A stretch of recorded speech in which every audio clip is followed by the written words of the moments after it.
സ്നേഹമുള്ളവരെ, നമ്മളൊക്കെ ഇന്നൊരു ആഘോഷത്തിന്റെ മൂഡിലാണ്. ഏത് മൂഡ് എന്ന് ചോദിച്ചാൽ ക്രിസ്മസ് മൂഡ് എന്ന് പറയാനായിട്ട് ക്രിസ്ത്യാനിക്ക് രണ്ടാമതൊന്ന് ആലോചിക്കേണ്ടതില്ല. ക്രിസ്മസ് യഥാർത്ഥത്തിൽ സന്തോഷത്തിന്റെയും സമാധാനത്തിന്റെയും സന്ദേശമാണ് നൽകുന്നത്.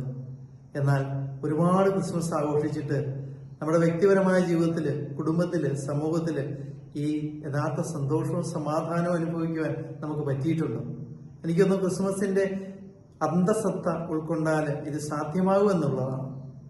നമുക്ക് പുൽക്കൂട്ടിലോട്ടൊന്ന് യാത്ര ചെയ്യാം. ഒരുപക്ഷെ മൂന്നാം ലോകമഹായുദ്ധം നടക്കാനുള്ള എല്ലാ കാരണങ്ങളും അവിടെയുണ്ട്. നിറവേറുമായിരിക്കുന്ന മറിയത്തെ സ്വദേശത്തേക്ക് യോസേപ്പിതാവ് ക്ഷണിക്കുകയാണ്.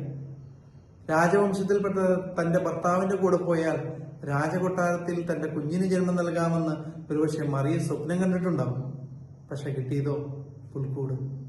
എന്നാൽ അവരുടെ ജീവിതത്തിൽ പരാതികളുണ്ടായില്ല, പരിഭവങ്ങളുണ്ടായില്ല, പരസ്പര കുറ്റപ്പെടുത്തലുണ്ടായില്ല, വഴക്കുണ്ടായില്ല.